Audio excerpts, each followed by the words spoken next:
একমাত্র মেয়েরাই বুঝবে যে পৃথিবীতে তাদের বাঁচাটা কতটা কঠিন, কতটা লড়াই করে এই পৃথিবীতে একটা মেয়ের বাঁচতে হয়। হ্যাঁ, হয়তো সবাই ভাববে যে মেয়েদের জীবনটা হয়তো অনেক সুন্দর, রান্না করে খায়, স্বামী সংসার করে, তাদের তো ইনকাম করতে হয় না, কোনো কিছু করতে হয় না। আসলে একটা মেয়েই বুঝে তার জীবন কেমন। তো আসসালামু আলাইকুম, আশা করি সবাই ভালো আছেন, আমিও আলহামদুলিল্লাহ ভালো আছি। তো হঠাৎ করে আমার কথাটা শুনে বুঝতে পারতেছেন যে আমি কেন এই কথাটা বলতেছি। অবশ্য আর কারণ তো অবশ্যই আছে।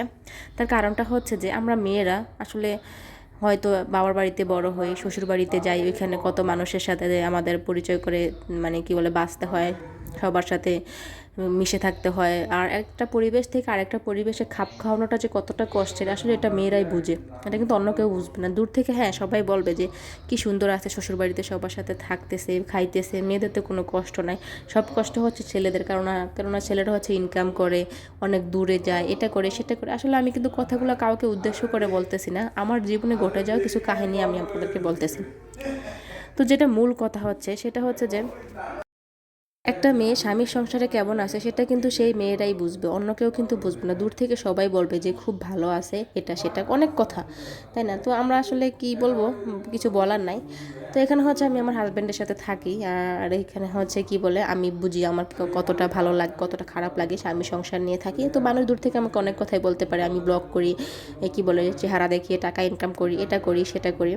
আমি তো সারাদিন ঘরে বসে খাই, তো কি আর করবো, কাজ নাই, সেই জন্য হচ্ছে আমি চেহারা দেখিয়ে আমার ইনকাম করতেছি, স্বামীর বাড়তি আয় করতেছি। আসলে মানুষ এই কথাগুলো কেন বলে বলুন তো?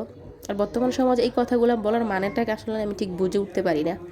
কিছু কিছু মানুষের রুচি এতটা খারাপ কিভাবে হয়, আসলে এটা যার যার ব্যক্তিগত ব্যাপার।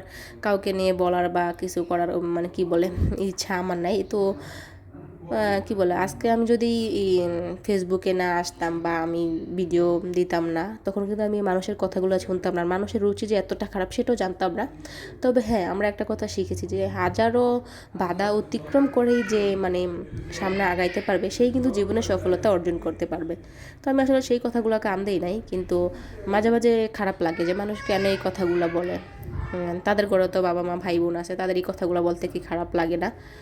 যার যার রুচি এই আর কি। তো আশা করি আমি সব সময় আপনাদের সাথে আসি, আর আপনারাও আমার সাথে থাকবেন। আর কি বলে এই সব কথাগুলোকে অ্যাভয়েড করে আমরা মেয়েরা আমাদের নিজেদের গতি, নিজেদের স্পিড নিজেদের মতো রাখবো, অন্য কারোর কথা আমরা কান দিব না, সবাই সবার মতো ভালো থাকার চেষ্টা করব। আর আল্লাহ পাক সবাইকে ভালো রাখুক, ভালো রাখুক, সুখে রাখুক, সুস্থ রাখুক, সে দোয়াই করি। যদি ভিডিওটা আপনাদের কাছে ভালো লাগে অবশ্যই কমেন্ট করবেন, আর কি বলে আর বেশি বেশি ভালো লাগলে একটু বেশি বেশি করে শেয়ার করে দিবেন।